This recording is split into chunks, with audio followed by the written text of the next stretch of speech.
Hey guys, Mystery Wheel Gunner back here with you again, and as you can see, I got my hands on the big snake, the 2021 Colt Anaconda with the 8-inch barrel. Okay, quick safety check.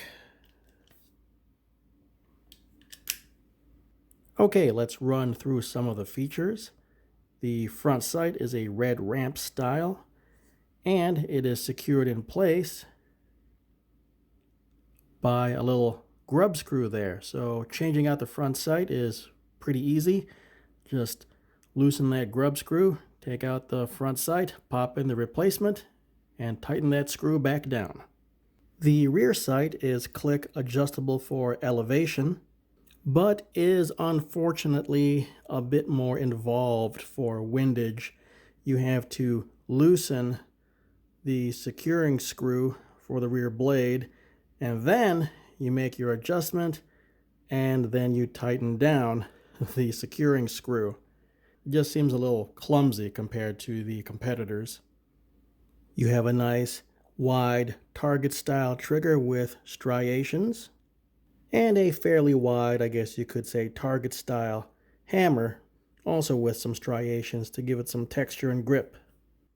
And speaking of grip, the grips are the rubber style grips. I think these are made by Hogue. I could be wrong though, but they look and feel a lot like the Hogue Mono grip. They feel all right, good texture on them. It's an open style grip, so the back strap is exposed, and the back strap is smooth, no striations or texture there. As you can see, the grips are of the Coke bottle style, so you can see the palm swell there. They don't look as pretty as wooden grips. Would have been nice if this came with wood grips like the Python does, but you know what? What these lack in looks, I think they make up for in functionality. Oh, and one other little feature I like is that the extractor star on this Anaconda and also on the 2020 Python, it's been rounded. You know, like on the Smith & Wesson, the extractor star is pretty sharp. And yes, I know you don't normally have your fingers all over the star like this. You don't really mess with this all that much. But I do appreciate the fact that it's been rounded off. It makes it a lot easier when you're cleaning, you know. That way when you're wiping this down with a patch, your patch doesn't get, all ripped up by the sharp corners and edges. Okay, let me go ahead and address one big disappointment with this particular gun. Don't worry, it's not all gloom and doom, but I think this needs to be addressed here. The rear sight assembly has some slop in it. It's not enough that I can really demonstrate it really well here on camera, but trust me, I can feel it. There is some definite side-to-side slop here, and that really should not be the case, especially on this gun, and especially considering the MSRP, which is $1,500. Well, $1,499. You know how that goes. That's basically $1,500. There shouldn't be any slop in that rear sight assembly. Colt Python BB gun.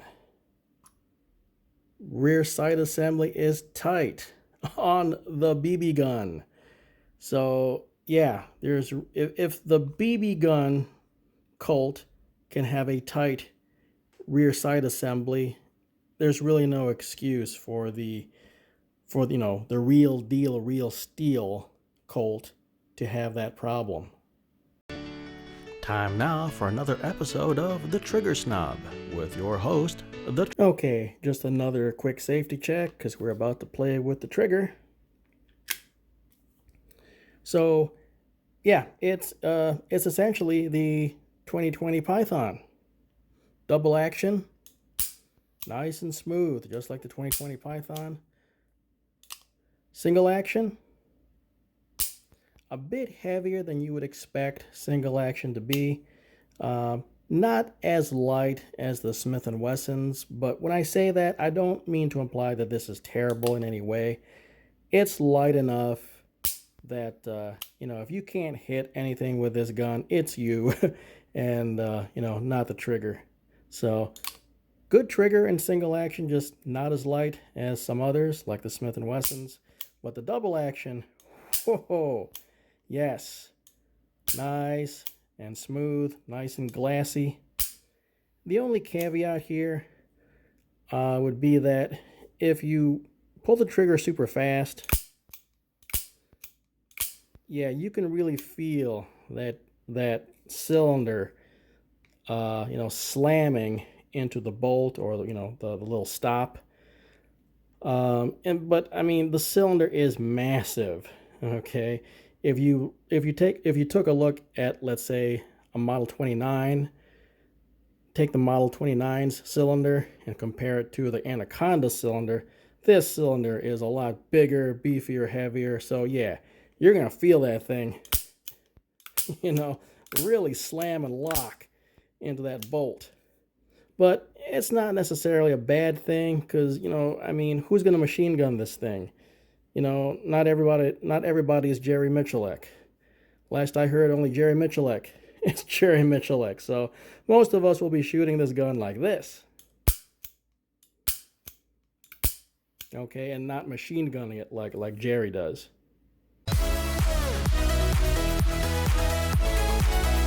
So obviously the 44 Magnum 8-inch barreled Anaconda is not a tactical gun. It's a hunting revolver. That being said, I'm going to do the Mozambique or the failure drill twice in a row. So 2 to the body, once to the head, times 2.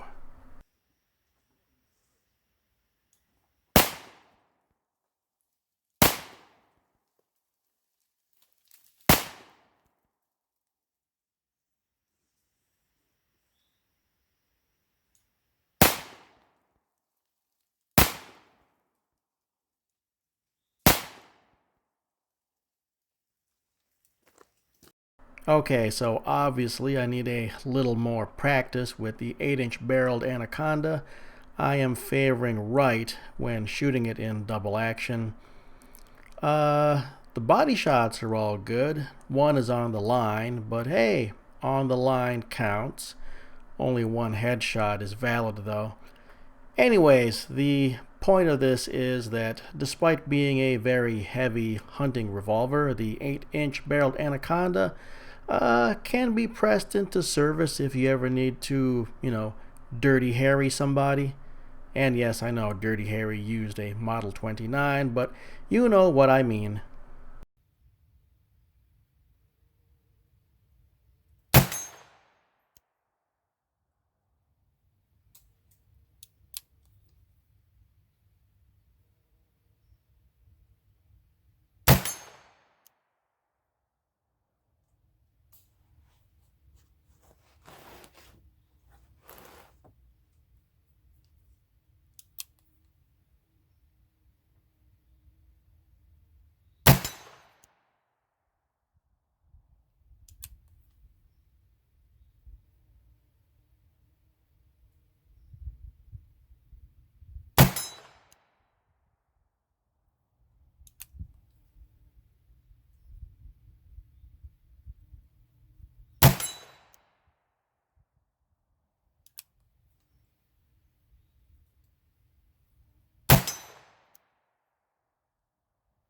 So, overall, I do like this revolver quite a bit. The issue with the rear sight assembly is disappointing, and that issue should not be there in the first place. But the amount of play, at least in my revolver, is so small, it's difficult to tell whether or not it has any real effect on the accuracy and precision of this revolver. And that brings us to the end of this video. Thanks for watching. I'll catch you all next time.